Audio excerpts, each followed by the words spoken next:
en la que había el general Franco mandando España, y nosotros íbamos a un colegio nacional donde, bueno, nosotros siempre recordamos cuando antes de empezar sonaba el bocinazo, te tenías que quedar quieto donde estuvieras y luego a formar, como si fuésemos soldaditos, igual, ¿no?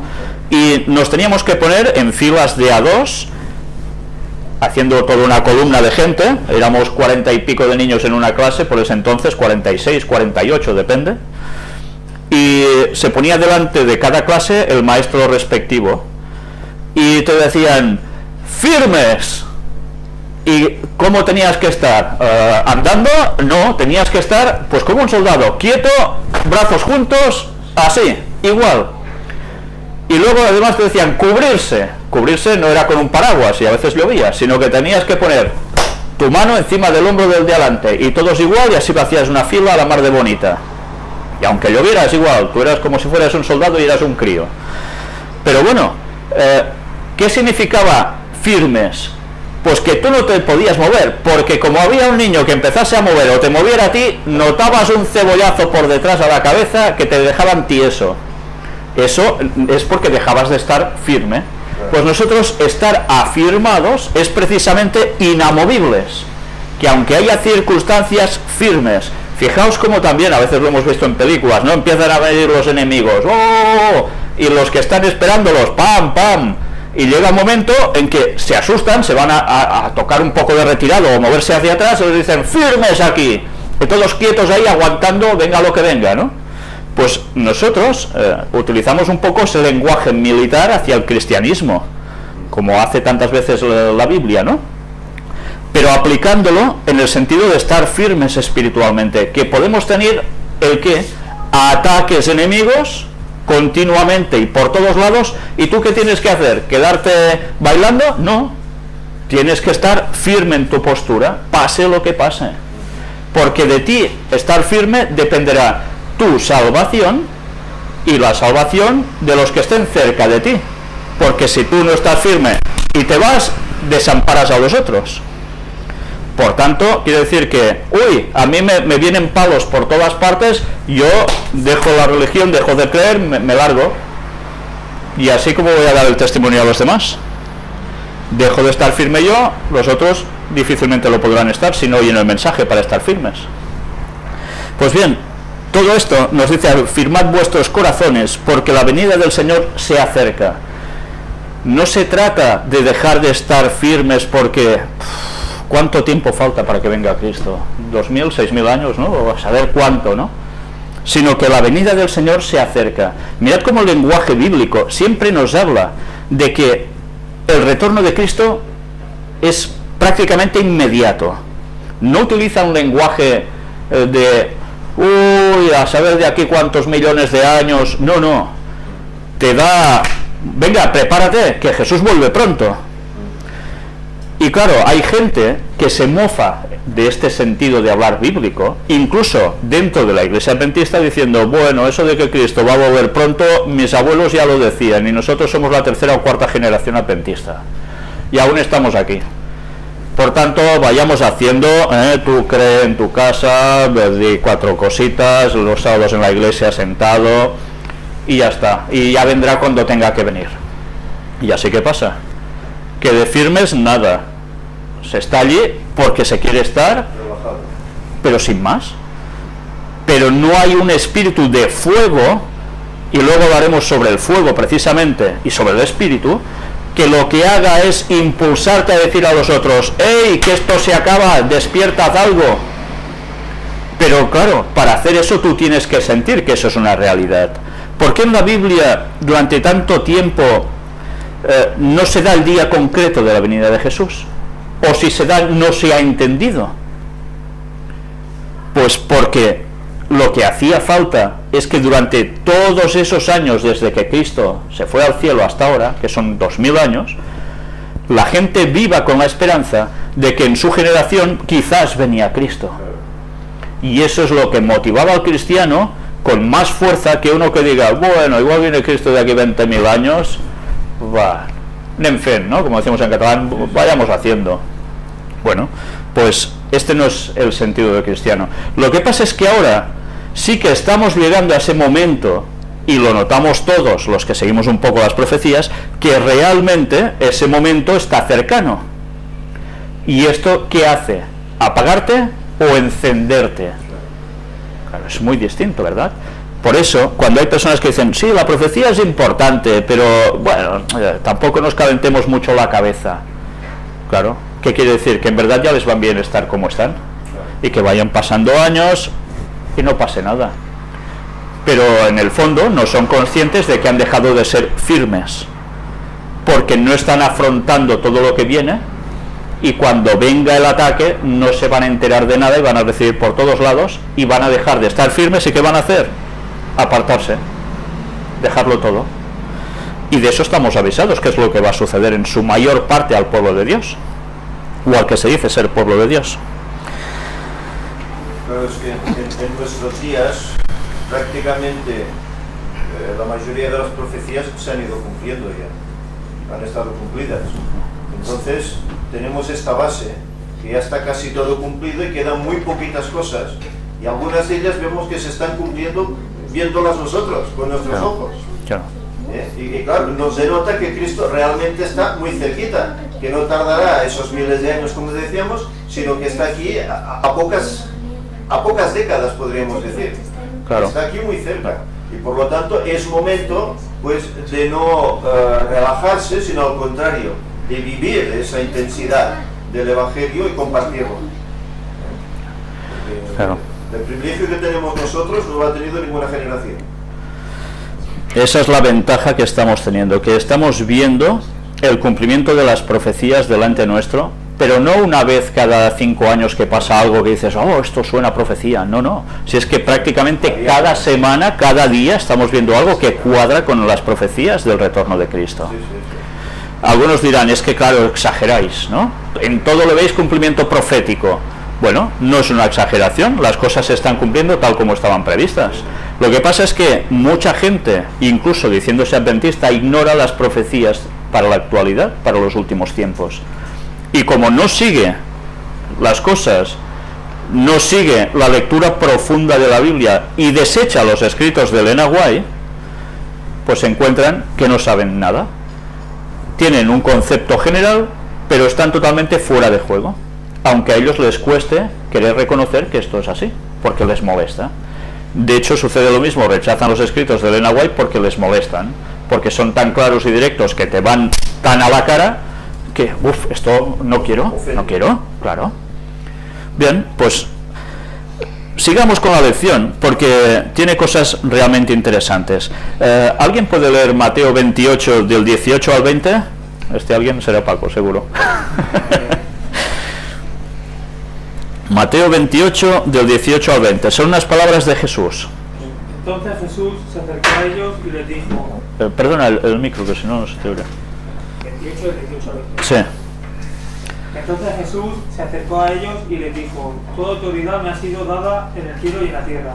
Por tanto, id a todas las naciones, haced discípulos bautizándolos en el nombre del Padre, del Hijo y del Espíritu Santo, y enseñarles a obedecer todo lo que os he mandado. Y yo estoy con vosotros todos los días hasta el fin del mundo. Mirad que el texto es clarísimo, ¿eh? Nos dice de que id de vacaciones cada día, todo el año, no hagáis nada. ¿Nos dice esto Jesús? Nos dice todo lo contrario. ¿Id a qué? A predicar. ¿Y qué debemos hacer predicando? Pues llevar un mensaje en concreto. Hay muchas formas de predicar, ¿verdad? Hay personas que para predicar utilizan el mensaje de la reforma pro salud, en favor de la salud, instando a la gente a que tenga una dieta sana, que haga ejercicio, que se cuide en general, con terapias naturales. Y hay otras personas que encaran el Evangelio de modos totalmente distintos. Todo es mensaje, ¿no? Todo es mensaje que puede llegar a la persona que tengas delante. Lo que pasa que hemos de ser conscientes de algo que se cita y es una cosa conocida como la verdad presente. La verdad presente para cada momento.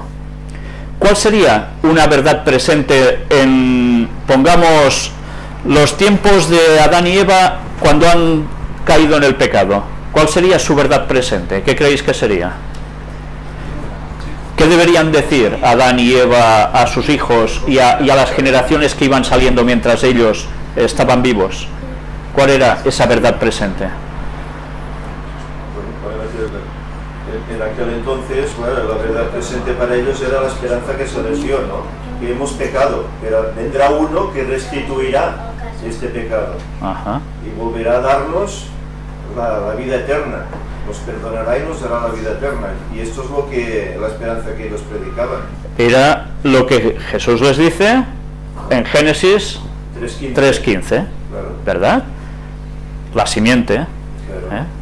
Habrá bueno, ahora nosotros para hablar presente de Dios tenemos muchas más ventajas que Adán y Eva, porque Adán y Eva fue al principio y había muy poca escritura. Ahora nosotros pasándonos en toda la escritura y viendo cómo se cumplen y tal, tenemos mucha verdad más presente, más cosas que relacionar y tal, y lo tenemos mejor. Es que en tiempos de Adán y Eva no había Biblia, no había ni Antiguo Testamento. Tenían esos textos, ¿no? Ellos se Claro. basaban Oralmente, de padres a claro. hijos, la esperanza. Sí. Pero hablaban con Dios. Que eso es esto. Sí, bueno, depende de quiénes hablaban con Dios. Quiere decir que Adán y Eva Sí, tenían relación directa. y tenían el conocimiento directo de Dios y sus ángeles. O sea que por eso los antediluvianos también tenían más conocimiento. Aprovecha de Claro. los hijos de Adán y Eva. Ah, bueno. Te gusta muy concentrado. Luego, si avanzamos un poco más en la historia, nos damos cuenta que, bueno, primero, para Adán y Eva el mensaje de la verdad presente era: nosotros hemos pecado, necesitamos a alguien que haga la restitución, y es nuestro Salvador, va a venir, nuestro mismo Creador vendrá a morir por nosotros, por eso nosotros hemos de hacer sacrificio, para sacrificio del Cordero, simbolizando y haciéndonos rememorar y pensar siempre que hay una promesa de que vendrá alguien inocente, como un Cordero, que vendrá a morir por nosotros sin tener ninguna culpa, y así nosotros podremos ser salvos. Y así se puede demostrar que la ley se puede cumplir, esa enseñanza que Satanás siempre tiene de que la ley era imposible de cumplir. Entonces, esa era la verdad presente para ese momento.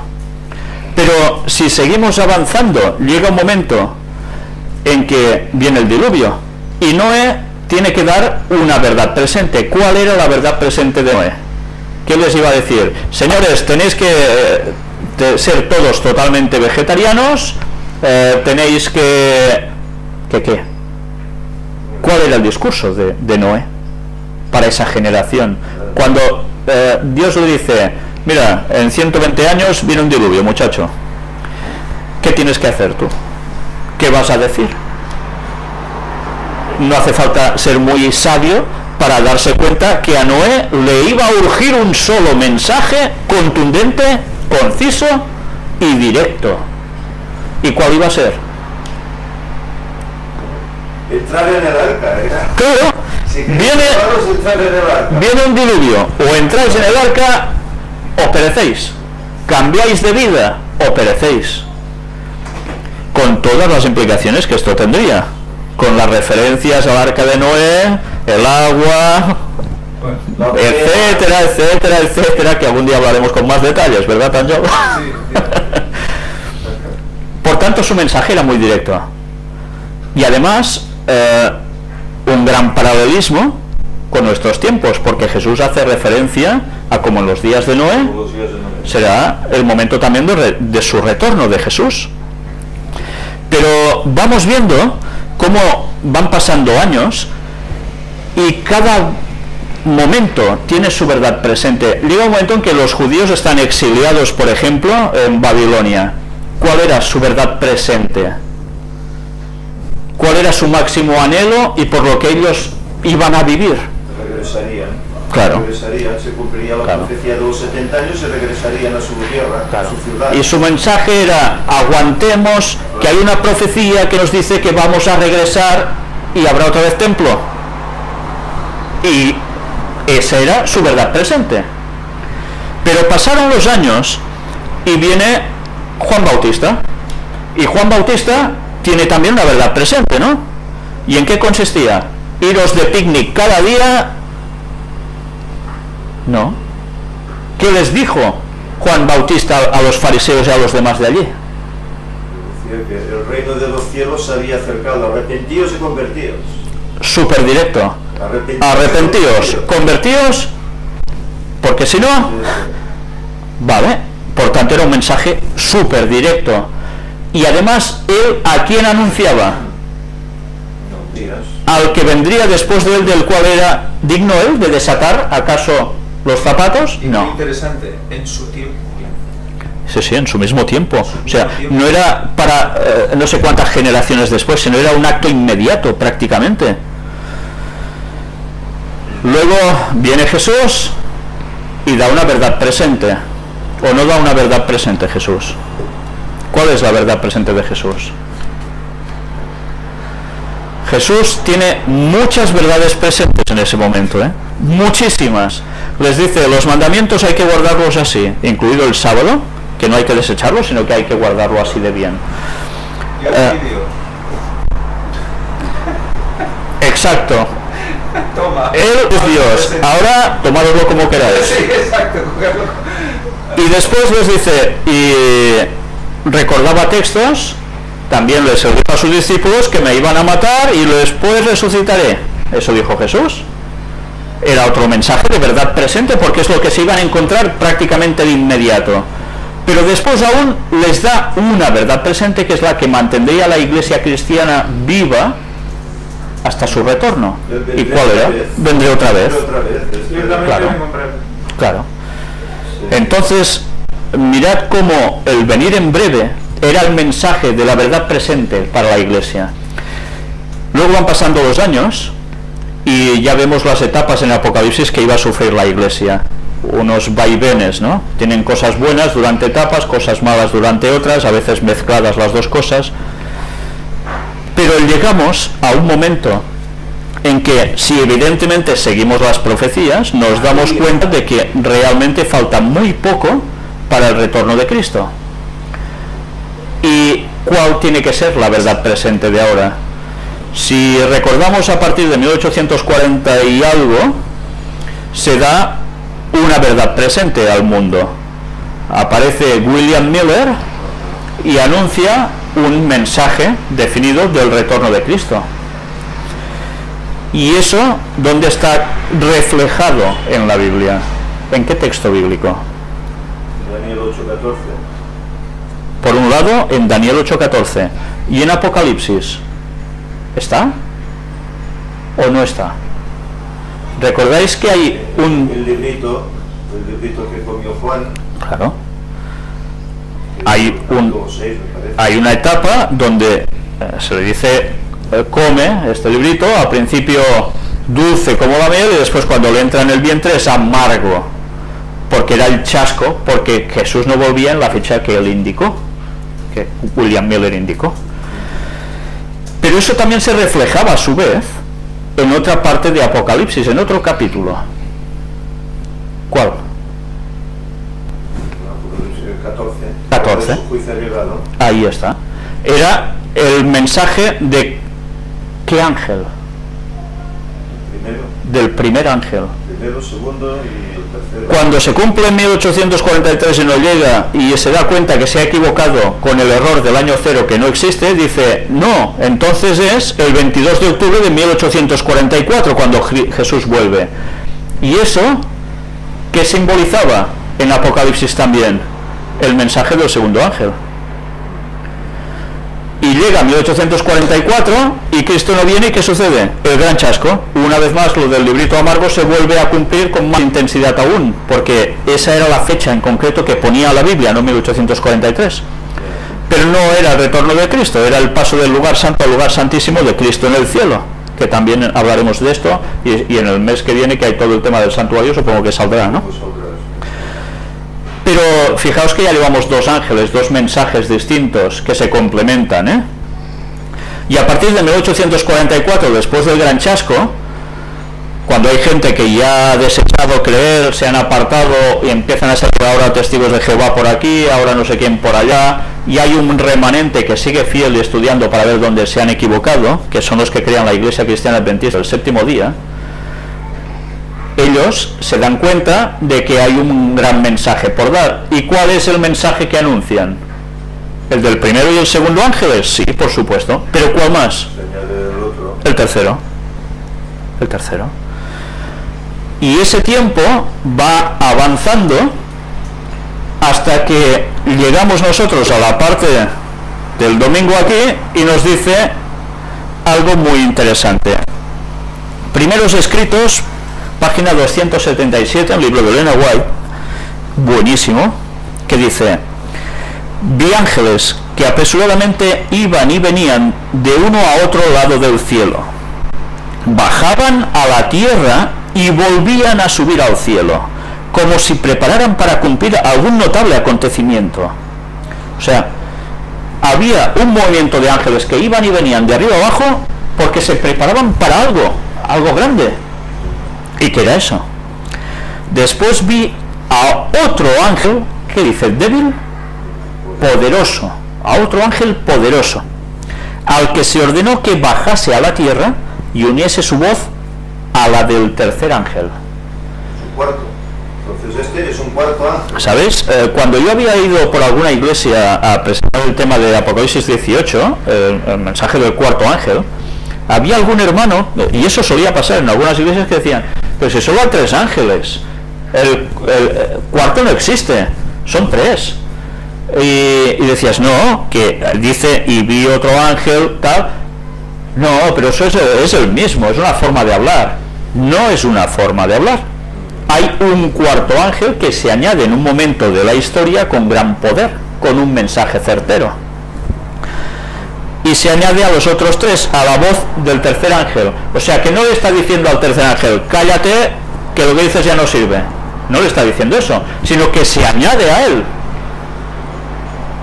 Por tanto, no es lo mismo cuando grita una persona, cuando gritan 2, cuando gritan 3. Mirad un estadio de fútbol, ¿no? Cuanta más gente grita, más fuerte es un clamor, que más se añaden más personas. Cuando uno grita a su equipo, vale, es uno. Cuando gritan 2, bueno, se oyen más. Cuando gritan 3, ostras, ya se está oyendo esto. Pero cuando se añade un cuarto, que además tiene un bocinazo de voz, ¿qué pasa?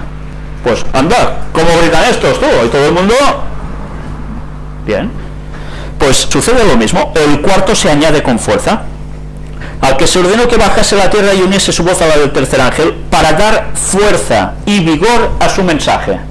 Por tanto, no se está inventando nada este ángel, sencillamente viene con una gran fuerza para dar al anterior mensaje eso, fuerza y vigor.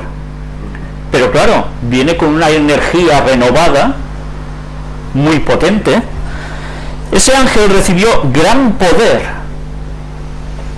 Mirad, ¿los otros recibieron gran poder, los otros 3 ángeles? No.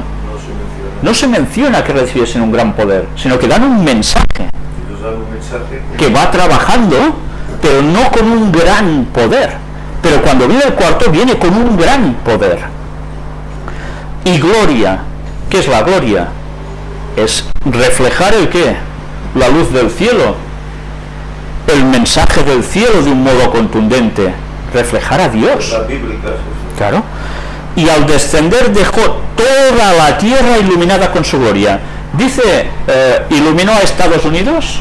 ¿Iluminó a Suecia bajando a mano derecha?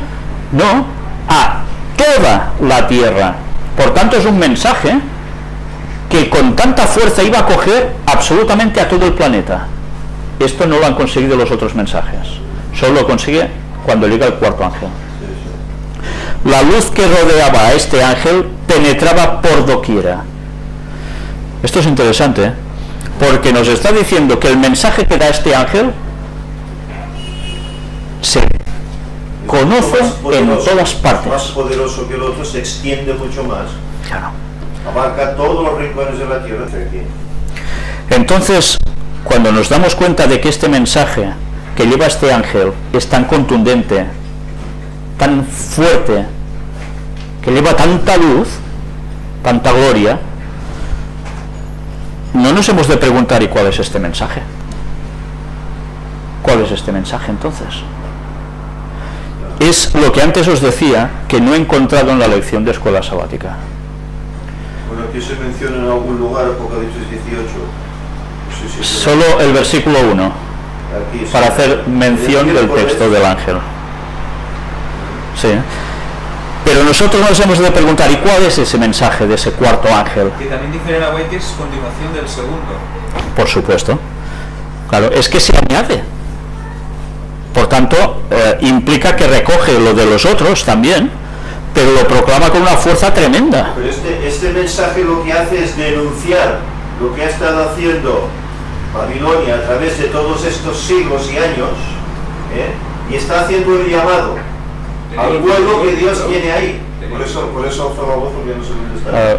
Paco, ¿puedes pasar? Se hace un llamado, es decir, él no sé qué estaba diciendo yo, me he ido. Anuncia que lo de Babilonia, todos los pecados que Babilonia ha hecho, y hace un llamado especial al pueblo de Dios que aún está en ella. Es salid de esa Babilonia, pueblo mío, salid. Por lo tanto, claro, el mensaje tiene que ser un mensaje de denuncia para que la gente vea y reaccione, y entonces acepte el auténtico evangelio, no el de Babilonia, sino el de Cristo. Por eso yo digo, y en esta lección, ¿dónde está la parte que dice que es el mensaje del cuarto ángel? Yo no la he visto. Entonces veo que continuamente nos hablamos o hablan de 3 ángeles, el cuarto se menciona, sí, aparece el cuarto ángel con mucha fuerza, ¿vale? ¿Y qué es eso? ¿Qué es? Y normalmente, si alguien llega a tratar eso dentro de la Iglesia Adventista, es sencillamente de que el mensaje va a llegar a todo el mundo porque va a haber el derramamiento del Espíritu Santo. Pero a ver, pensemos un poco. Ahora, tal como está la condición de la Iglesia Cristiana Adventista del séptimo día en el mundo, tiene que también, pero que tiene que haber una condición. Tal como está la Iglesia Adventista actualmente en el mundo, da un mensaje que llegue a todo el mundo y haga despertar a todo el mundo posicionándose. Que la Iglesia se cierra en la parte espiritual de Apocalipsis 18 y dicen que esto es pues el mensaje de la justificación por la fe, pero encierra muchas más cosas. Si tú lees el capítulo entero, te das cuenta que está describiendo quién es Babilonia, lo que está haciendo, lo que hacen los mercaderes de la tierra que mercadean con ella, cómo están engañando a las naciones, etcétera, etcétera. Y por eso hay un llamado de denuncia y de salir de allá. Claro, esto no es solo justificación por la fe. Ya sabemos que seremos salvos, justificados por fe y por la gracia de Dios. Pero eso es un mensaje que va mucho más allá, es un mensaje de denuncia. Que no podemos callar, hay que decir quién es Babilonia, quién es, lo que está haciendo, y no se puede esconder. No es que, claro, no podemos hablar mal de nadie, no. Si hay que decirlo, hay que decirlo. La Biblia es muy clara. Jesús lo fue en su tiempo, con los fariseos y con otros, y ahora toca ser claros respecto a Babilonia, qué es y lo que está haciendo, claro, y denunciar ese mal para que la gente reaccione y salga. Pero esto no se sabe cuál es ese mensaje si no se lee uno el capítulo 18 de Apocalipsis, donde se habla de lo que hace el cuarto ángel. Claro. Y como bien decías tú, el mensaje del cuarto ángel es alguien que está dando algo, y es la denuncia directa, clara, de qué es Babilonia, quién es Babilonia, lo que hace Babilonia, o sea, el Vaticano, seamos claros, el Vaticano, de lo que hace quién más, esos mercaderes que se asocian al Vaticano, se enriquecen a costa de él, se dan poder unos a otros, claro. Son las sociedades secretas que trabajan, la masonería y demás, trabajan conjuntamente para el Vaticano para conseguir un propósito final mientras ellos van recogiendo dinero, además. Claro. Además, lo que hace su mano ejecutora, que es Estados Unidos, claro, y sus aliados, dicen, mirad si hay tema, claro, para sacar, y en cambio no, de esto no hablemos, ¿no? Que nos ponemos gente en contra, ¿no? Sí, sí. Hay que hablar sobre el protestantismo apóstata, que se ha acomodado y está llevando al ecumenismo a su pueblo, a sus iglesias, y que tampoco está abrazando la verdad del sábado ni la no inmortalidad del alma, sino que está chupando las creencias mismas de la gran ramera del Vaticano. Y además, ¿a qué más se debe denunciar con todo esto? Pues a lo que está sucediendo dentro de la Iglesia Cristiana Adventista del Séptimo Día, que están dejando de lado lo que hay que decir para estar acomodados y no tener problemas. Y que además, como decían las profecías, y para eso nos sirve también el espíritu de profecía junto a textos bíblicos, nos demuestra que los peores enemigos, ¿dónde van a estar? ¿Lejos de nosotros? En nuestras casas. ¿Pero dónde? ¿Qué quiere decir en nuestras casas? ¿Los parientes más íntimos? Bueno, puede ser, pero se está refiriendo a nuestra propia iglesia, que se pondrían contra el mensaje del cuarto ángel, hasta el punto en que, como dijo Jesús, os expulsarán de vuestras sinagogas. Y se está cumpliendo. Si tú dices lo que tienes que decir y anuncias el mensaje del cuarto ángel, tú vas a ser expulsado de tu iglesia. Y así está siendo. Entonces se está cumpliendo la profecía en nuestros mismísimos días. Y esto es lo que justo tenía que pasar antes del retorno de Cristo. Pero es que resulta que este pueblo que irá surgiendo, este remanente que seguirá predicando la verdad del cuarto ángel, unido a los otros tres, es el que precisamente provoca con esa fuerza y ese crecimiento que no se puede parar, ni dentro de la iglesia ni fuera, que el diablo deje de estar así y diga: ostras, que aquí hay que actuar, hay que cortar esto como sea. Si yo les he estado dando, mira, han tenido dinero, han tenido esto, han tenido lo otro, se han apalancado en los bancos, se pasan los sábados entre ellos haciendo tonterías y pocas cosas más, y algunas cosas que suenan un poco espirituales, y los domingos están más rato juntitos, pero de ir a dar el mensaje no lo está dando prácticamente nadie para que la gente despierte y se convierta. Pues bueno, entonces ahora hay de hacer algo, y es cuando Satanás actúa, y así está siendo. Desde el momento en que sale esta potencia de este ángel, automáticamente Satanás actúa, no antes, porque antes tenía al pueblo dormido, no le hacía falta actuar, si ya lo tenía. Pero claro, entonces Satanás actúa, ¿y qué acontece? Pues que Dios da el derramamiento del Espíritu Santo aún con más fuerza si cabe, y cómo no, a ese remanente que predica el mensaje del cuarto ángel, para que el Evangelio llegue a todo el mundo. No es solo las creencias de la Iglesia Adventista que lleguen a todo el mundo, sino las creencias de la Iglesia Adventista certera, las de antes, pero además, junto al mensaje de Apocalipsis 18, que les muestra un mensaje impactante, que la gente dice: pues es verdad, me están engañando, y ahora resulta que hay un papa que parece tan bueno, tan santo, y toda la iglesia la está cambiando, y yo me estoy quedando, oh, pues es verdad, es tan bueno, que resulta que me llevó al ecumenismo y no me doy ni cuenta. Pues tienes que despertar, date cuenta que es un plan de los jesuitas para atrapar a todo el mundo, incluidos los adventistas del séptimo día. Y si no se dan mensajes denunciando todo esto y muchas más cosas que, gracias a Dios, cada día nos está dando luz al respecto, nosotros no vamos a recibir el Espíritu Santo. Se habla de que la Iglesia tiene que pedir el Espíritu Santo, ese derramamiento que se espera, venga a orar, venga a hacer predicación, venga no sé qué, a reunirnos cada día. Pero si no estamos centrados en el mensaje del cuarto ángel, podemos esperar toda la vida el derramamiento del Espíritu Santo, que no nos vamos a enterar. Y es más, si cuando venga alguien y te diga el mensaje del cuarto ángel, si tú lo rechazas, estás muerto espiritualmente, y dentro de poco para siempre. Entonces, ¿a qué jugamos? Pues este mensaje es el que debería estar dando la Iglesia y no lo está dando. Y eso que la Iglesia sigue creciendo, cada vez en más países, cada vez más gente se convierte, pero la gente que se convierte sabe el mensaje final, que Cristo está a punto de llegar, y que esto tiene que urgirles a decir a los demás: preparaos, preparaos, preparaos. Pues entonces, ¿a qué estamos jugando? Luego se nos habla de la lluvia temprana y tardía. Expliquemos la definición de lluvia temprana y tardía que explican aquí. Acabamos de ¿Tienes micro? No, que lo expliques tú. No, explicas igual. No, que no entiendo. Yo tenía entendido otra cosa.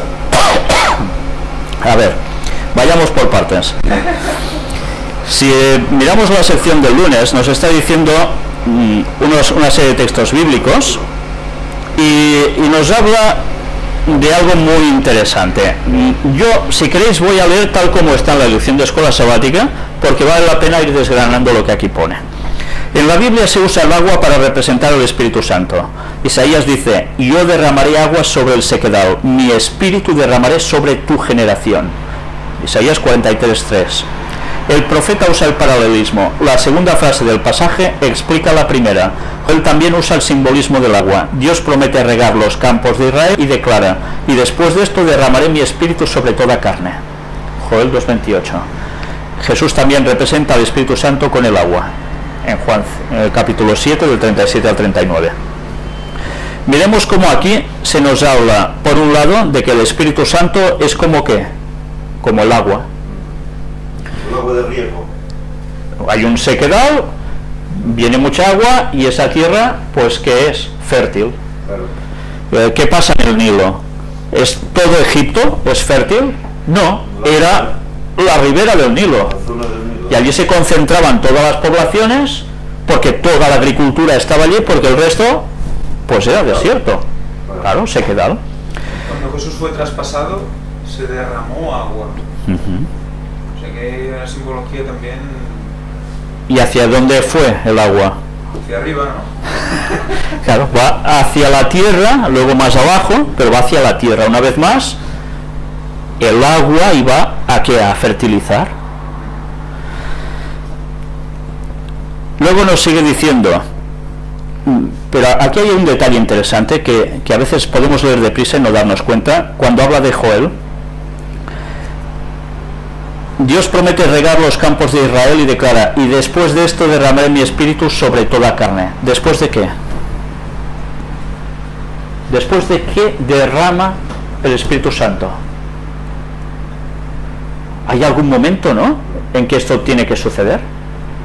Pues si no entendemos el mensaje de Apocalipsis 18, que es cuando se da con fuerza, esto no lo vamos a entender jamás. El momento es cuando se está dando el mensaje. Se está dando el mensaje de este cuarto ángel que se añade, se está dando este mensaje, es cuando llega ese momento que el Señor dice que derramaré mi espíritu sobre toda carne, y vuestros hijos verán visiones, los ancianos o sueños, visiones, profetizarán, etc. Y la obra se concluirá, porque es gracias al poder del Espíritu Santo que la obra se concluirá, si no sería imposible. Sí, sí. Luego nos sigue diciendo: en tiempos bíblicos se araba y sembraba en el otoño, después de la lluvia temprana. Primero llegaba una lluvia que hacía que, como ya se había arado primero, se habían movido las tierras, cuando llegaba la lluvia lo empapaba todo muy bien. Y entonces, ¿qué tenía que suceder? Que hacía que las semillas germinaran. Se sembraba y ¡pum!, salen las semillas. La lluvia tardía caía a fines de la primavera. Antes de la cosecha. Es que eso no sé, entonces no tiene correlación con la temporada tardía que decíamos. Depende. La lluvia tardía ahí a fines de la primavera y llevaba los frutos de la maduración. La cebada y el trigo se cosechaban en la primavera, seguido por la cosecha de las frutas en el verano y el otoño. Mirad cómo nos está hablando de la parte del hemisferio donde está Israel, ¿vale? Cuando llega esta primera lluvia es el momento en que todo empieza a brotar, porque gracias a esta lluvia la semilla se va a poner bien y saldrá aquí con una potencia tremenda. Pero ese producto que iba creciendo llegaba un momento en que necesitaba más agua para que el grano terminara de hacerse más grande, y eso era la lluvia tardía. Cuando esa agua llega finalmente, ¿para qué está preparada la tierra? Para la cosecha, ¿no? Entonces es el momento de cosechar. cuando Cristo viene es precisamente el tiempo de la cosecha. Antes ha tenido que haber un derramamiento muy intenso del Espíritu Santo. O sea, habrá habido primero la lluvia temprana, ese Espíritu Santo que ha ido fecundando corazones con un mensaje, pero llega un momento en que recibe más agua, recibe más dosis de Espíritu Santo en gran cantidad, no para ahogar el grano, sino para hacerlo crecer y poder ser cosechado. Y esa es la lluvia tardía, es el derramamiento del Espíritu Santo. Cuando esto sucede, ¿falta mucho para que Cristo vuelva? No, porque la cosecha tiene que ser rápida. Está la orden de mete tu voz y siega. Claro. Es Claro. automático prácticamente. Claro. Esa es la gran ventaja. Un tiempo muy breve. Muy breve. Entonces, si nosotros nos damos cuenta de cómo funciona este proceso, pues sencillamente nos vamos a dar cuenta de que es muy necesario que recibamos el derramamiento del Espíritu Santo. Hay una cita en Hechos de los Apóstoles muy interesante que dice: bajo la figura de la lluvia temprana y tardía que cae en los países orientales al tiempo de la siembra y la cosecha, los profetas hebreos predijeron el derramamiento de la gracia espiritual. El derramamiento del Espíritu en los días de los apóstoles fue el comienzo de la lluvia temprana, y gloriosos fueron los resultados. Por tanto, la lluvia temprana, ¿cuándo es? Pentecostés. Cuando se va Jesús, ellos están reunidos juntos, unánimes, ¿y qué les sucede? Que aparecen lenguas de fuego que sobre ellos, y a partir de allí, ¿a qué se dedican? Pues salen a predicar con una fuerza y obrando milagros de un modo que nadie podía pararlos. Y eso era la lluvia temprana. Era la lluvia temprana. La Eli, ¿sí? por así decir. Por eso luego se nos dice que cuando llegue la lluvia tardía, la última, se va a repetir los mismos hechos del inicio, pero ¿de qué modo? Multiplicado, no sabemos por cuánto. Se obrarán milagros, la gente se convertirá. Sí, sí. Pero ¿van a ser millones de personas las que prediquen en este modo? Remanente. Serán remanente. Sigue diciendo: pero cerca del fin de la siega de la tierra se promete una concesión especial de gracia espiritual, a fin de preparar a la Iglesia para la venida del Hijo del Hombre.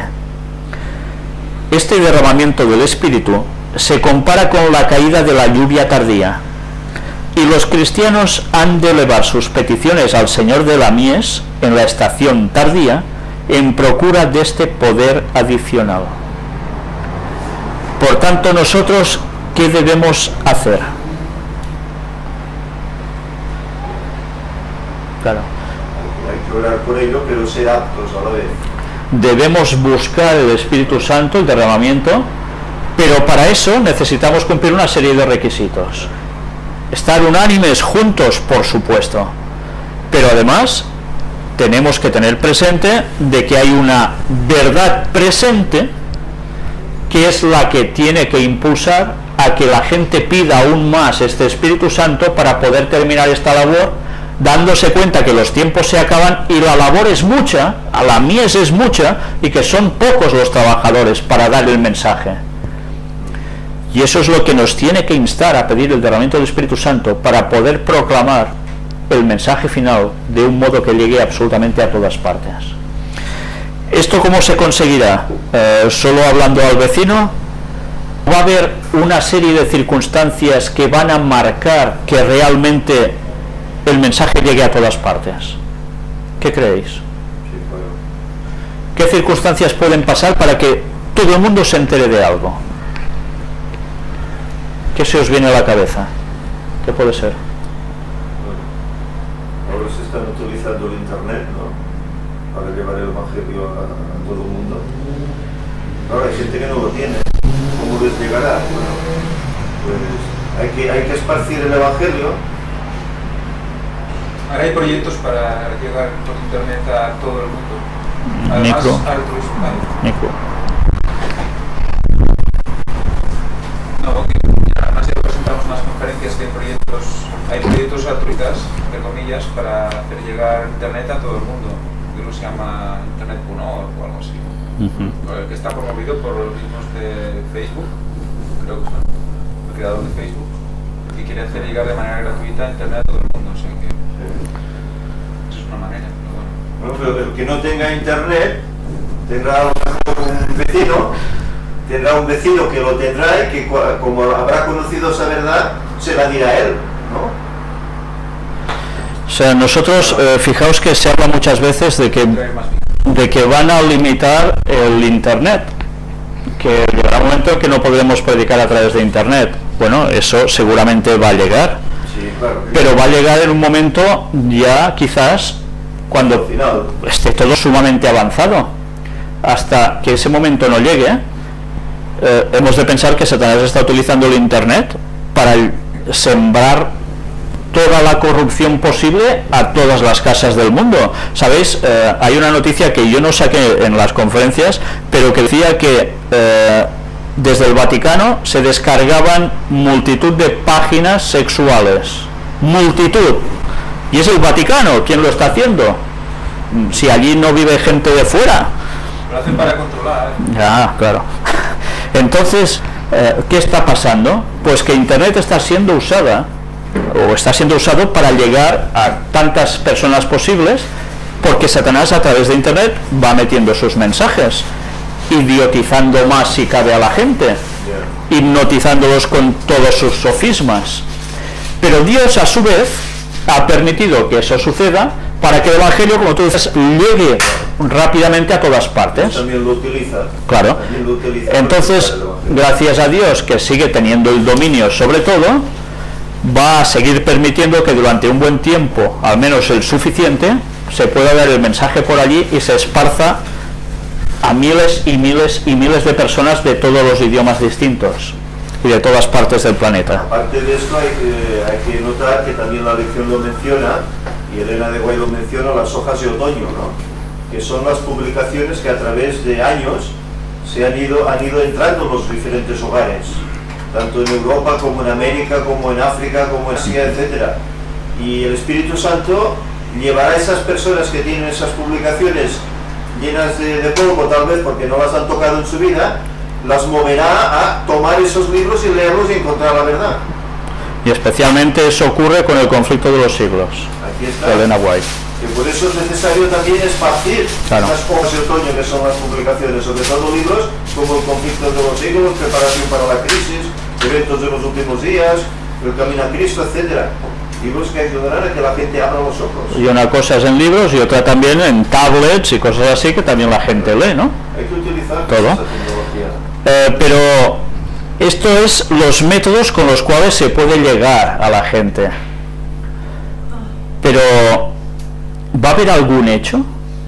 Aparte del método para llegar a más gente, ¿va a haber algún hecho que motive que la gente haga así? Y empiece a pensar, ¿qué está pasando aquí? Chip. El chip. No, el hecho será el anunciar las cosas y que la gente vea que se cumplen, ¿no? Esto será un hecho, aparte de los milagros que hagan los creyentes entonces, que también hará que la gente despierte. Pero todo esto viene, tanto lo que has dicho tú, Chip, como lo que estás diciendo tú, va unido en una misma cosa. ¿A qué?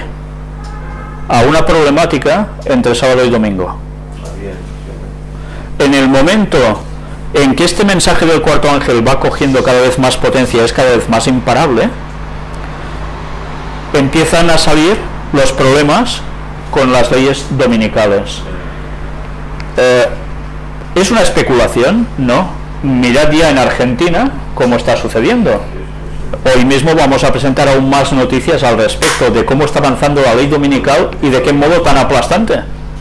Bueno, ¿por qué? Evidentemente el Papa es argentino, donde mejor que donde él ha estado trabajando durante tantos años para que esto surja, ¿no? Van a ser los conejillos de Indias ya de un modo claro. Pero evidentemente esto también se va a extender por todas partes y Estados Unidos no se va a quedar atrás, va a ser el principal de ellos para que todo se motive aún más. Y esto es lo que va a hacer que se empiece a decir, ¿Y estos quiénes son? Que se están poniendo contra toda una sociedad, que dicen que el domingo va genial para que las familias estén unidas, los padres puedan estar por los niños, que no se tenga que perder el tiempo en otras cosas. ¿Y estos qué dicen? Del sábado. Pero ¿quiénes son estos locos? Y claro, oirán a personas que expondrán el porqué de todo esto. Y cuando empiece a haber más problemas, estas personas que guardan el sábado incluso van a estar en juzgados. Y en esos juicios habrá gente, incluso Elena White habla de magistrados, de letrados, que no tenían ni idea de esto y oirán por primera vez en su vida que gracias a que hay un pobre individuo allí que está siendo juzgado porque quiere ser fiel guardando el sábado, y dirán, anda, y también se van a convertir. Por tanto, recordemos que la espoleta que detona todo es precisamente la cuestión del sábado y el domingo. Por tanto, estemos atentos a todos los pasos que se están dando respecto a la ley dominical y estemos atentos también a que después de esto va a suceder algo más que dentro de poco vamos a ver. Si seguimos avanzando, nos habla del bautismo de fuego. En el bautismo de fuego todos sabemos que es de hecho el Espíritu Santo, ¿no? Y aquí cabe también pensar una cosa.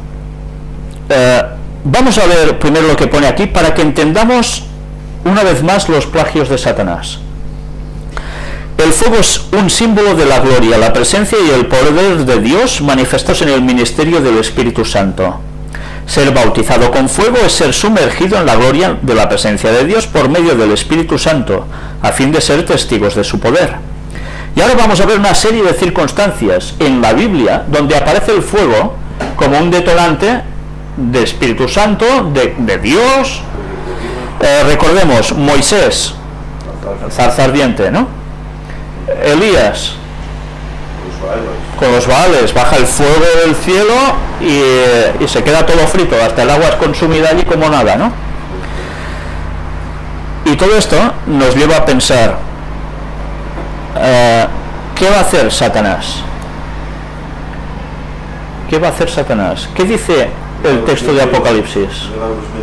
Hará descender fuego del cielo. Hará descender fuego del cielo a la vista de los hombres. Sí, sí. Por tanto, querrá decir, ¿cómo se inflamaba el pueblo de Dios? Pues con esto, Moisés ve la zarza ardiendo y ¿qué sucede en su corazón? Se inflama de Dios, de su mensaje. ¿Y qué hace? Pues va a liberar a Egipto, los hebreos, a que salgan de allí, porque él ha visto lo que ha visto y está lleno. Elías, cae ese fuego allí y ¿qué sucede? Gracias a eso, los 7000 que no han dobado sus rodillas ante Baal, que parece que no había ninguno, salen como setas y hacen la labor que tenían que hacer de restauración del pueblo, volver a las creencias, dejar a los Baales. Y Satanás no va a copiar lo mismo, haciendo descender este fuego del cielo para que incitar, inflamar a todo el resto del populacho del mundo que no querrá guardar el sábado, para decir, ¿ves? Este es nuestro Cristo, a por ellos, a por estos miserables que guardan el sábado, que por culpa de ellos hay tantas desgracias en el mundo, enviadas por el Padre. Pues por lo mismo, Satanás siempre plagia y sabe motivar a la gente como lo hace Dios, pero de un modo con engaño. Pues es lo mismo. ¿Qué hora es? Porque no sé. Vale. Pero todo esto termina con la gran controversia. Y la gran controversia termina el momento en que sucede ¿qué? Que Jesús gana. Jesús gana. Y si gana Jesús, ¿quién gana? Ganamos todos, su pueblo. Y Satanás, por tanto, pierde. Y por tanto, ¿quién más pierde? Pues toda la gente que no ha querido seguir a Dios, por desgracia. Y es cuando el pueblo de Dios es liberado. Mirad la cita del conflicto de los siglos, que nos dice: vendrán siervos de Dios con semblantes iluminados y resplandecientes de santa consagración, y se apresurarán de lugar en lugar para proclamar el mensaje celestial.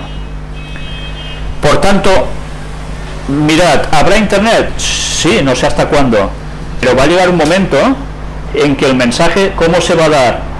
Tú estás tan encendido, iluminado, además los rostros van a reflejar esa luz como Moisés, que ¿qué vas a hacer?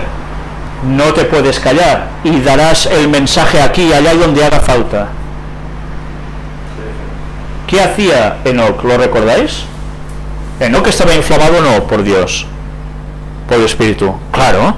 ¿Y qué hacía? Él vivía en un lugar aislado, pero bajaba y predicaba y luego se volvía. Pues lo mismo se tendrá que hacer. ¿Sabéis? A veces mucha gente me escribe y me dice, sería bueno que nos juntásemos unos cuantos y fuésemos a vivir como en colonias, ¿no? En grupitos. Así seríamos autosuficientes todos, etcétera, etcétera, todos concentrados, no tendríamos los problemas. ¿Esa es la voluntad de Dios? ¿Es la voluntad de Dios que no sé cuántas familias cristianas se junten en un lugar y así debemos funcionar? No. Dios quiere que la luz esté ¿dónde? Toda concentrada en un punto.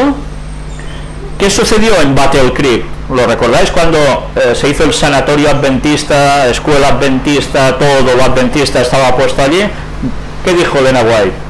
¿Eso está bien? No. Si no hacéis algo, esto terminará mal. Las luces tienen que estar esparcidas. Y ahora tiene que suceder lo mismo. Uno aquí, otro allá, otro más allá, para que esas personas puedan ir a los de su entorno y ser luces que abarquen todo el mundo.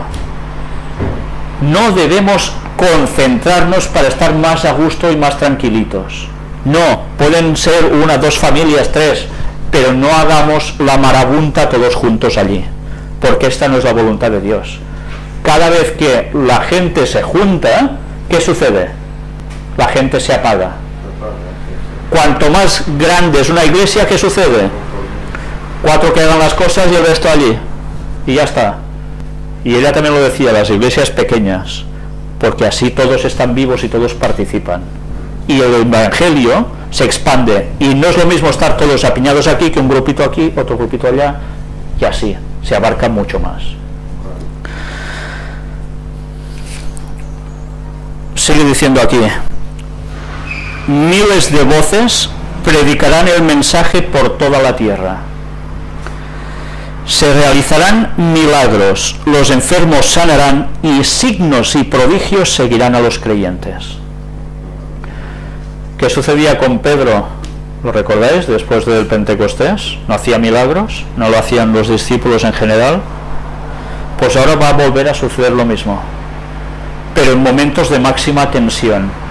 Y Satanás, una vez más, ¿qué va a hacer? Los plagios.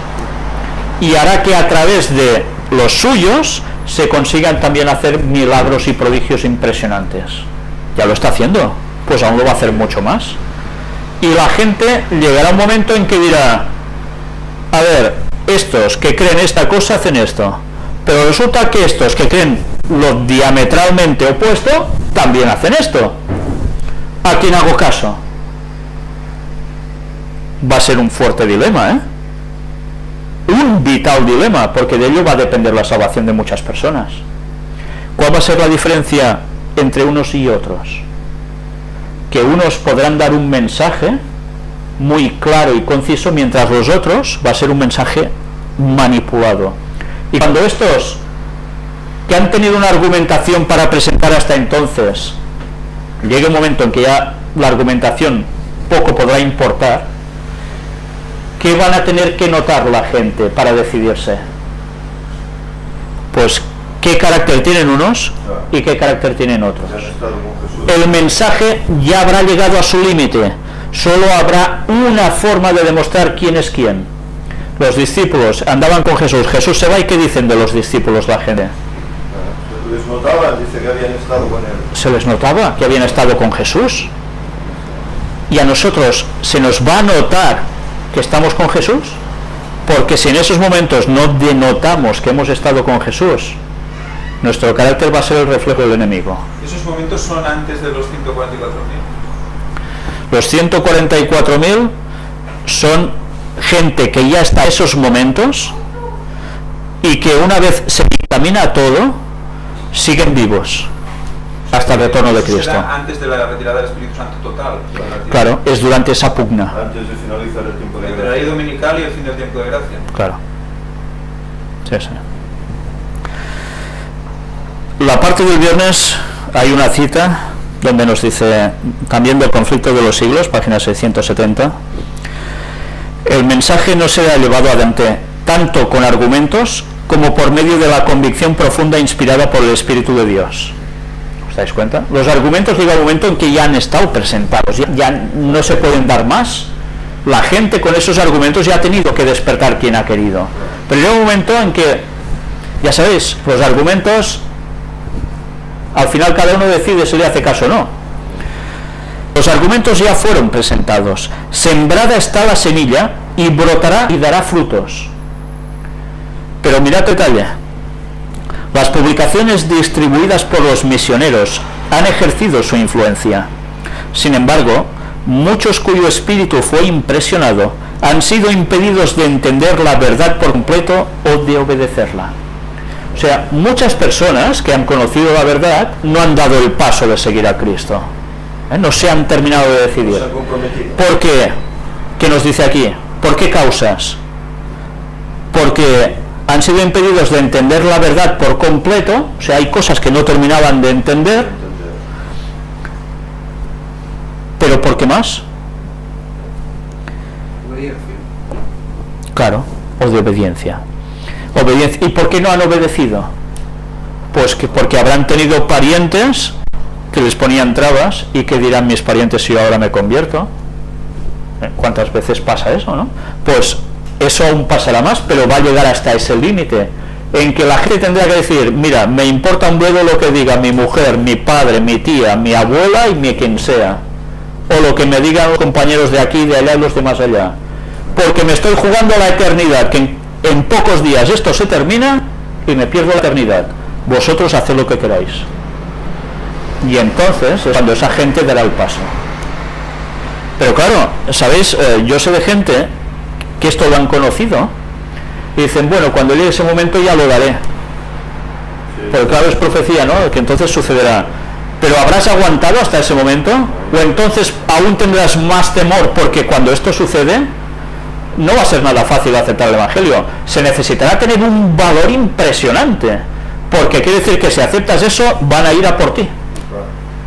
Directamente a por ti. Pero a por ti no de buenos modos precisamente, sino de lo peor que se puede llegar a imaginar uno. Se necesitará mucho valor, ¿eh? Pero entonces los rayos de luz penetrarán por todas partes, la verdad aparecerá en toda su claridad, y los sinceros hijos de Dios romperán las ligaduras que los tenían sujetos. ¿Por qué dice, los rayos de luz penetrarán por todas partes, la verdad aparecerá en toda su claridad?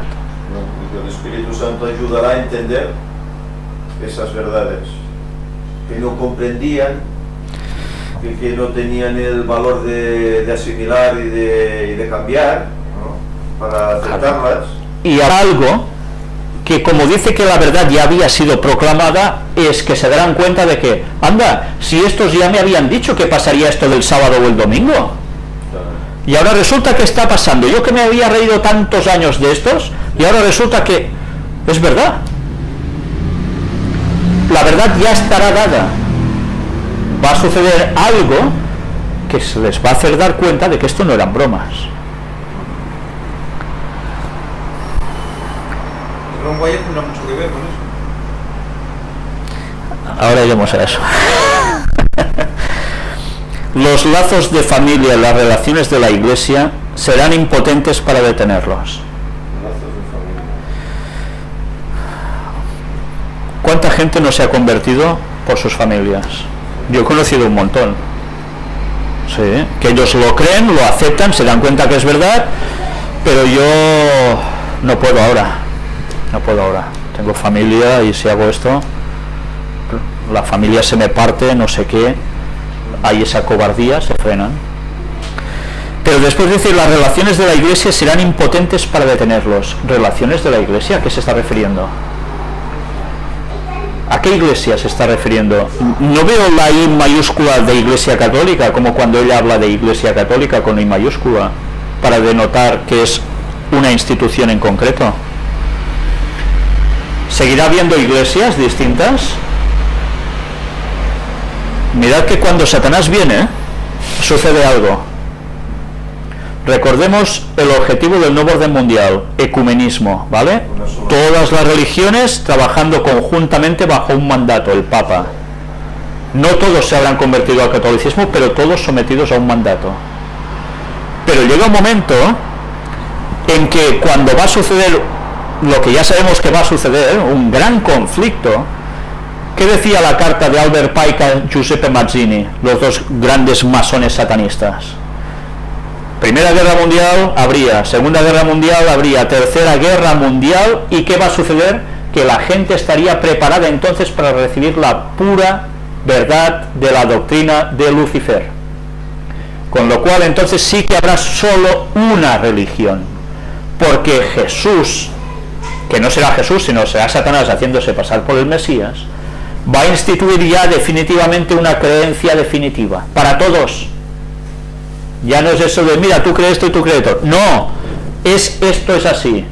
Y va a instaurar ya definitivamente homosexualidad, sí, que es bueno. Esto, sí, que es bueno. Ya se ha acabado, todo eso es el pasado. Ahora tenemos un espíritu superior. Yo estoy con vosotros. Habrá una sola religión. Y entonces, ¿qué va a pasar? Todos estos lazos ya no te van a detener. Algunos no los van a detener, muchos otros esos seguirá siendo su madre, ¿no? ¿Qué está diciendo el Papa de la Iglesia Católica? Es la madre. Continuamente nos está machacando, es la madre, es la madre. ¿Sí? ¿La venida falsa será antes de la retirada del Espíritu Santo? ¿Antes de la venida del Espíritu Santo? Antes de la retirada del Espíritu Santo. O sea, la venida falsa antes de la retirada del Espíritu Santo. Hay cosas que se terminan un poco de ser difíciles de determinar, pero el Espíritu Santo se va retirando ya de la tierra progresivamente. La retirada absoluta, o sea, entre la ley dominical y la retirada es cuando hay el decreto de muerte y cuando cae la primera plaga que el Espíritu Santo se retira totalmente. Hasta entonces aún. En ese momento ya ha llegado la primera venida. En ese momento. Habrá llegado la falsa venida del Mesías. Claro, porque todo el mundo tendrá que hacer su decisión. Que la falsa venida es antes de los 144.000. Es que los 144.000 no aparecen de repente como una seda, no, claro. Antes de que se queden solos, digo. De que se queden antes solos. De que los 144.000 se queden solos. Sí. Porque solo se quedarán solos. Sí. Sí. O sea, la venida de la falsa venida. Tiene que ser antes. Antes. Tiene que ser antes por fuerza, si no ellos no se pueden quedar solos ante el peligro. O sea, cuando viene la segunda venida falsa es cuando el exterminio o la muerte de todos los mártires. Cuando se termina de hacer escabachina. Claro. Entonces vendrá la gran persecución. Claro. Con esa venida falsa saldrá la orden de gran persecución. A muerte. Antes habrá habido muertes, porque habrá habido mártires. Pero luego cuando ya viene esto es cuando todo el mundo ha hecho su decisión. Y entonces es cuando no habrá mártires y quedan los 144.000, porque no tiene sentido que los maten, porque nadie se va a convertir por su muerte, como con los mártires sí. Antes hemos dicho, y las relaciones de la Iglesia serán impotentes para detenerlos. Decíamos, ¿qué Iglesia es esta?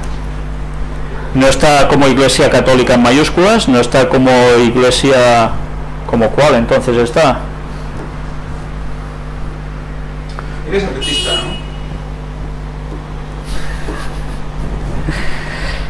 ¿no? Esto quiere decir de que si hemos hablado que finalmente habrá solo un grupo de buenos y un grupo de malos, literalmente, o sea, esto ya no es un lenguaje simbólico, sino que va a ser una literalidad. ¿A quién se está refiriendo con esta Iglesia? Esto tendrá un proceso. Tengamos claro que todo es un proceso. Antes que todo el mundo se defina de un lado hacia otro, o haya una gran congregación del grupo de malos y una pequeñita de buenos, dispersos además, ¿qué habrá sucedido? Que en las iglesias también habrá habido limpieza. ¿Qué sucedió en los tiempos de William Miller? ¿No fueron expulsados todos de sus iglesias por predicar que Jesús venía ya, pues se va a repetir la historia. Entonces, ellos ¿qué hicieron? Se quedaron en sus iglesias, como Elena White, que era metodista, se quedó como metodista y dijo, no, pues me quedo aquí y ya está. No, fueron expulsados de sus iglesias, ella y todos los que seguían el mensaje. ¿Qué va a suceder ahora? Recordemos, tenemos un tema que aún sigo trabajando en él, sobre la apostasía omega, y que afecta directamente a la Iglesia Cristiana Adventista del Séptimo Día, cuando dentro de la propia Iglesia se estará haciendo y diciendo lo que no corresponde, y esta gente puede estar con cargos dentro de la Iglesia. Esta gente va a tener también esos problemas, porque hay personas que aún no conciben, cuando leen los escritos de Elena White, porque no analizan lo suficiente, que la Iglesia no llega hasta el mismísimo final. No son conscientes de esto, porque no les interesa, supongo, no lo sé. Pero hemos de tener claro que al final, dentro de la Iglesia como tal, va a haber una escisión también. Unos que se habrán apegado a Roma y otros que dirán nanay, que no. Y estos son los que van a tener los problemas. ¿No dice Elena White en esa visión, cuando ve que los hermanos de su iglesia van hacia su casa y que pertenecían a la orden? ¿A qué orden? A los jesuitas, a la orden jesuita, y eran adventistas, iban a por ella. ¿Cómo puede ser? Pues porque en el último tiempo la infiltración habrá hecho que la iglesia oficial siga lo que no debe seguir. Cada vez va más encaminada a ello, pues al final ¿qué va a suceder? Pues ya lo sabemos. Entonces no habrá atadura posible. No porque te digan, si repartes estos DVDs te quedas sin ser anciano de iglesia, tú dirás, pues yo prefiero seguir siendo anciano de una iglesia y no decir la verdad. ¿Harás eso? No, ya no habrá ataduras. Dirás, pues os quedáis con el cargo, os lo ponéis bien bajo donde queráis, que yo sigo fiel a Dios y a su mensaje. Pues eso va a suceder dentro de la iglesia también. No es ninguna locura, y quien no se lo crea, que examine a fondo los textos de Elena White, porque esto no son bromas. La verdad les será más preciosa que cualquier otra cosa. A pesar de los poderes coligados contra la verdad, un sinnúmero de personas se alistará en las filas del Señor. Fijaros que es el amor a la verdad. Claro, claro. El amor a la verdad, lo que va a hacer mover a la gente. ¿Qué te lleva a predicar a los demás? Creer que lo que dices es verdad. Claro. Al menos que consiguieses un beneficio por decir una mentira que sabes que estás enredando a todo el mundo, tú no vas a ir proclamando mentiras con ese afán, ¿no? Bueno, pues esa es la distinción definitiva. Por tanto, un sinnúmero de personas se alistarán en las filas del Señor, y eso es lo que debemos tener claro. No va a ser uno, ni dos, ni tres los que se van a convertir al final, van a ser muchos. Tienen que compensar el 1 de cada 20 de la iglesia, del dinero de la iglesia institucional. Pues sí. Porque dice la White que 1 de cada 20 son los que se van a salvar. Ni 1 de cada 20. O sea que eso tiene que compensarse con la entrada de gente de fuera. Sí, sí. Que están empezando. Sí. Hemos dicho que el sábado y el domingo va a ser el punto culminante para que todo se desencadene, ¿verdad? Al final, de un modo brutal. Y antes tú decías algo de Ron Wyatt. ¿A qué va ligado todo esto? ¿Por qué? No, ya está. ¿Sí? Bueno.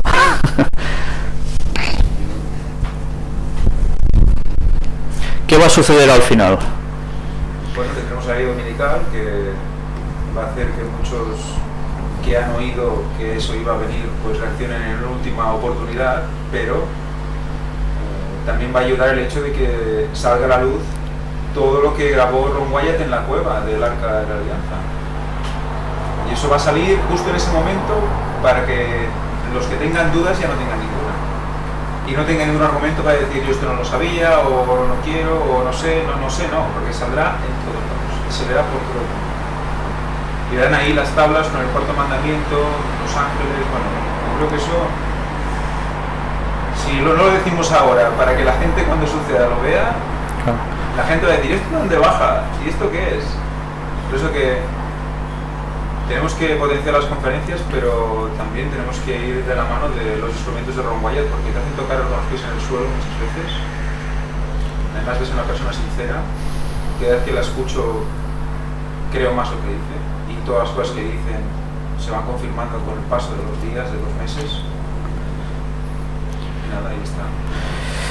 Si no es en esta próxima conferencia, la de este martes, porque hoy no va a haber conferencia temática, solo habrá repaso de noticias, no ha dado tiempo para poderlo montar todo.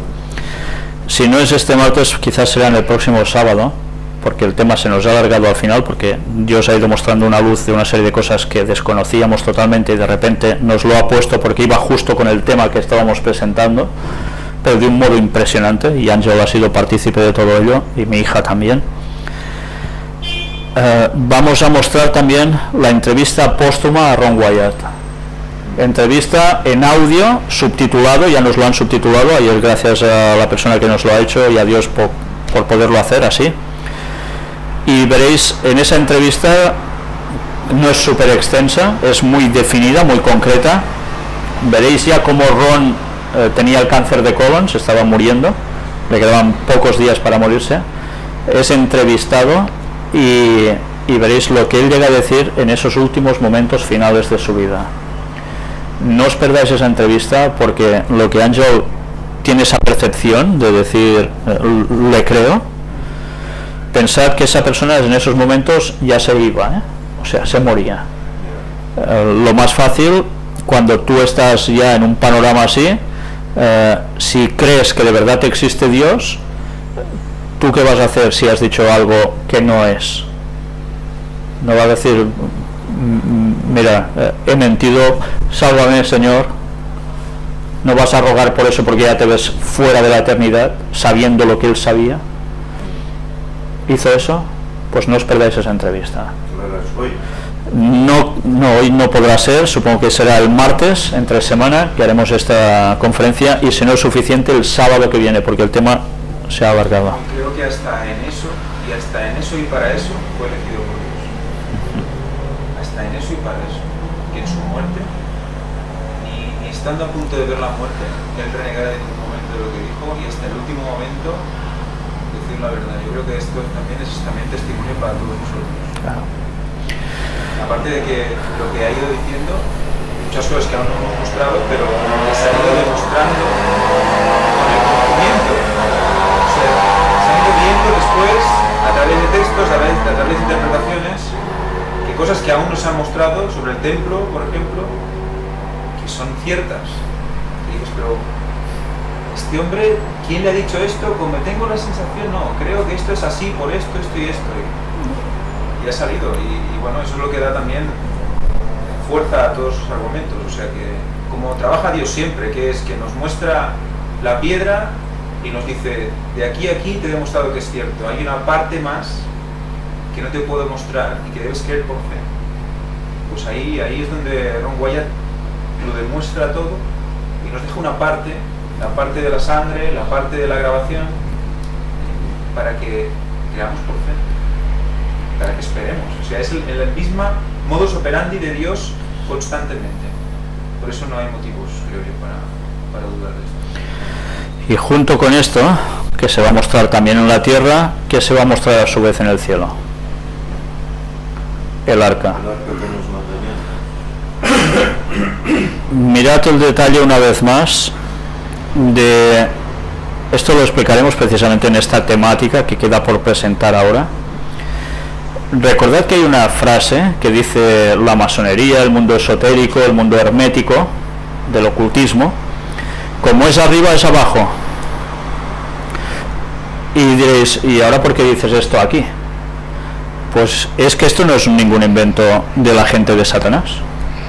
No, es un plagio de Satanás, que es muy distinto a lo que Dios ya nos dijo y que está aquí.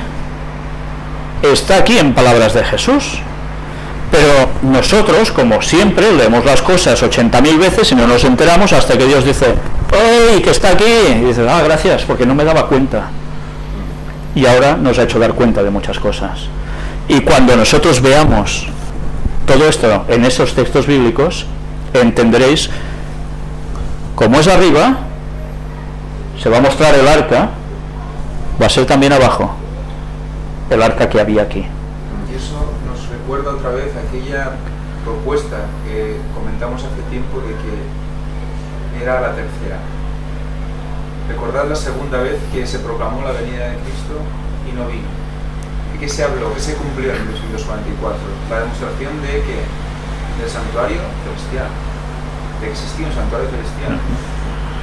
Otra vez, en la segunda venida de Cristo, a la tercera anuncio que será real, ¿qué nos muestra de nuevo?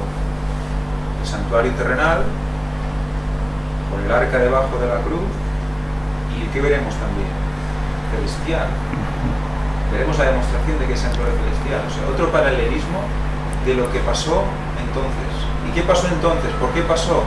Porque hubo la proclamación de que, ¿qué se proclamaba? La segunda venida, de un tiempo concreto.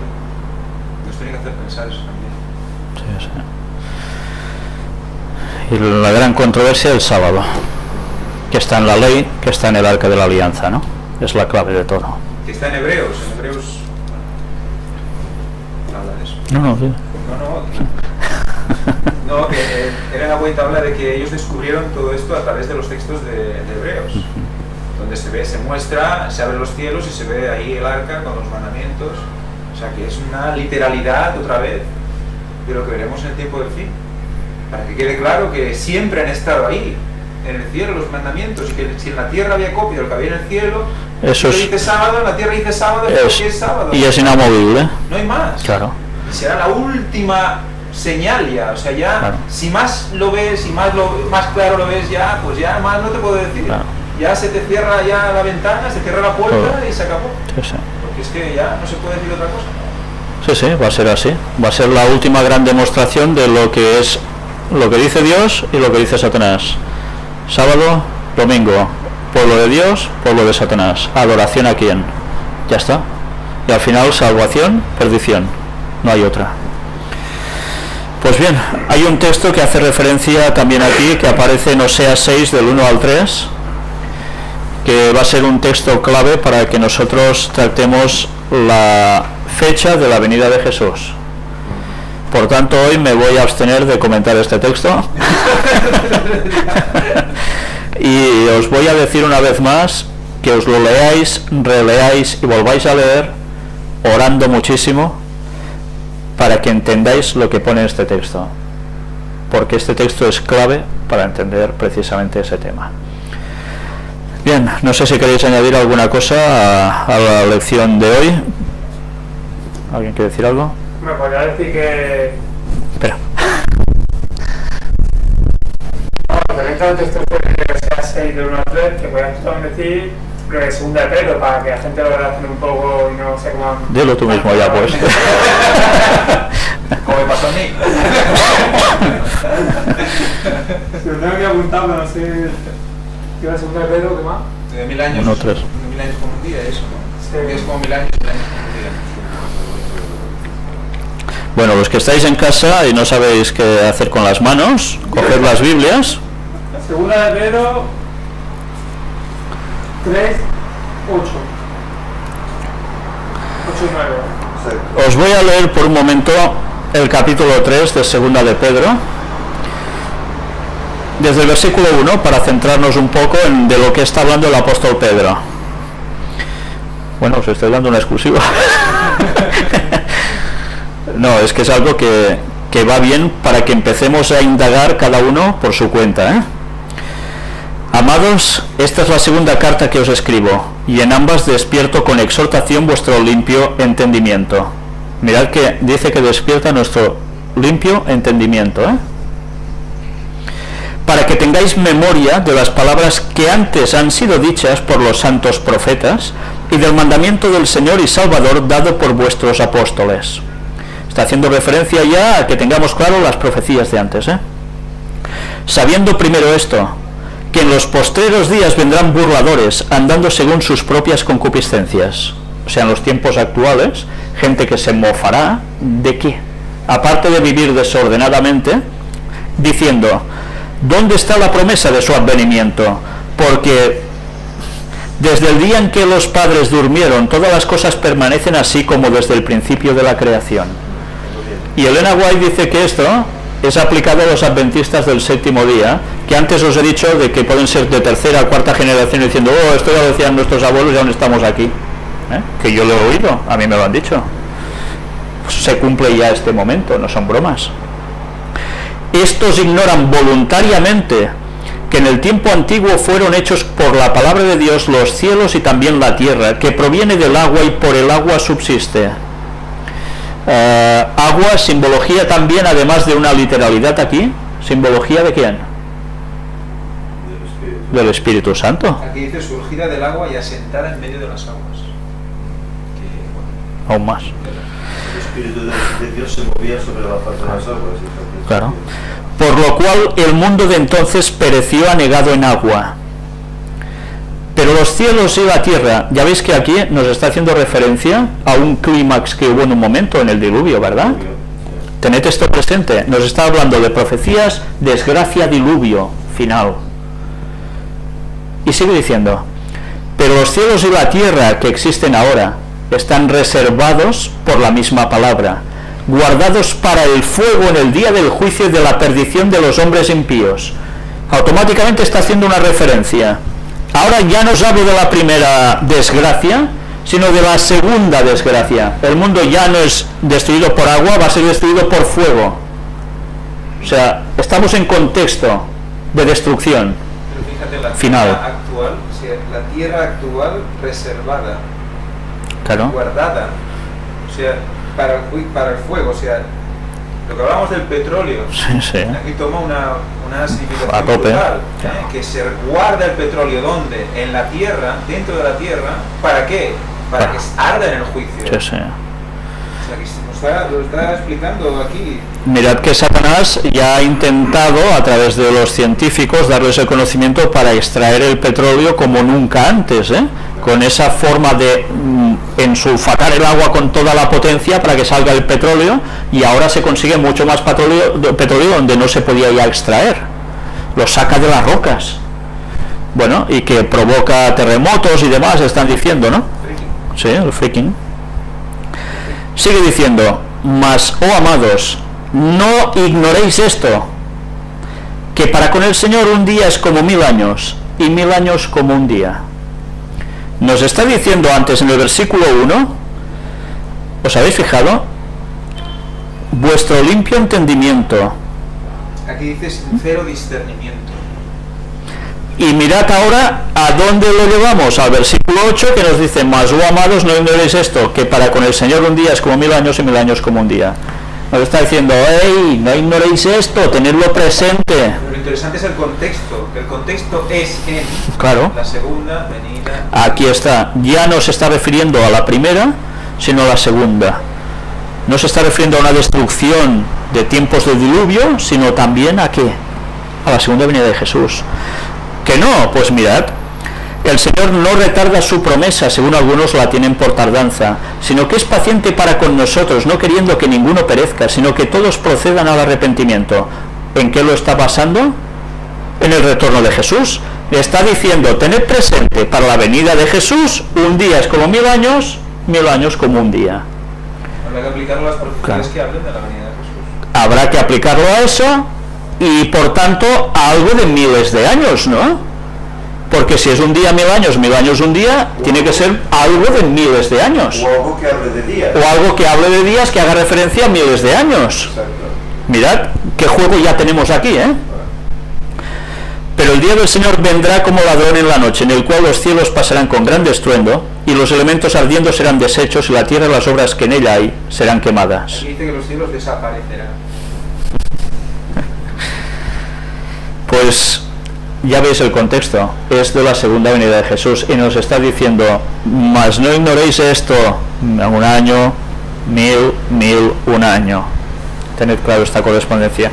Sigue escribiendo, pero nosotros lo vamos a dejar ya aquí, porque creo que con esto es suficiente para que cada uno en sus casas empiece a pensar cómo liga esto con Oseas 6 del 1 al 3. ¿Lo quieres leer, por favor? Venid, volvamos al Señor. Él nos despedazó y nos sanará, hirió y nos vendará. Nos dará vida después de 2 días. Al tercer día nos levantará para que vivamos ante Él. Conozcamos al Señor, insistamos en conocerlo. Su venida es tan segura como el alba. Vendrá a nosotros como la lluvia temprana y tardía que riega la tierra. Aquí habla de unos días, ¿verdad? ¿Habla de cuántos días? 2. 2. Y después nos habla de algo más, un tercer día, ¿no? El tercer día que viviremos con Él. ¿Y esto en qué contexto?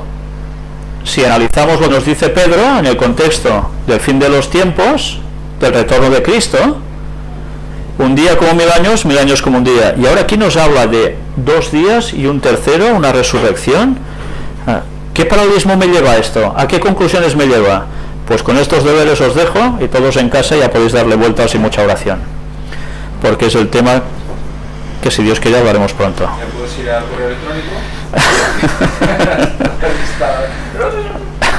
Pues bien, que Dios nos ayude a ser fieles, a estar firmes de verdad, porque el tiempo es muy breve, y cuando entendamos precisamente esta profecía de Oseas 6 del 1 al 3, nos vamos a dar cuenta que el tiempo realmente es muy, muy breve, y que los que se están pitorreando, riéndose, burlándose de que, bueno, ya lo decían nuestros abuelos que Jesús iba a volver y ya ves, aquí no pasa nada, todo sigue igual, pues si supieran a qué hacía referencia estos textos, se darían cuenta que ya se pueden poner las pilas y decir lo que hay que decir, porque si no se van a quedar fuera muy breve tiempo. Y eso debería aterrarles, literalmente aterrarles. Pero bien, que Dios nos ayude a ir teniendo luz, porque la vamos a necesitar, y mucho especialmente en estos últimos tiempos. Y que el Espíritu Santo sea derramado sobre nosotros. Proclamemos el mensaje del cuarto ángel con toda su potencia, para que la gente que está allí fuera conozcan la verdad, y los que están dentro de la iglesia despierten y dejen de ser borregos y pasen a ser ovejas, para seguir al pastor de verdad, a Jesús y su verdad. Que Dios nos bendiga y feliz sábado a todos. Por mi parte, deciros que esta tarde a las 4:30, si Dios quiere, va a seguir habiendo conferencia. Va a ser solo la parte de noticias de actualidad en relación con la profecía, y entre semana, o martes o miércoles, probablemente el martes, vamos a seguir con la parte temática, donde vais a ver una serie de cosas que antes os había dicho en la semana anterior. El tema ya estaba prácticamente, y vamos a hablar sobre el santoral católico. Pues no ha podido ser así. Dios ha dado esta semana una luz tremenda que nosotros ni nos imaginábamos. Nos ha venido todo de un modo que es que cuesta poder explicar, pero una vez más hemos visto el poder de Dios actuando. Y cuando os pueda presentar esta temática, que quizás abarcará no un tema sino 2, creo que os vais a quedar tan alucinados como nos hemos quedado nosotros cuando hemos visto todo esto, y dar gracias a Dios porque da una luz cuando toca en el momento preciso. Pues nada, por mi parte nada más. Voy a dejar a mi hermano que dé paso para finalizar la escuela sabática de hoy.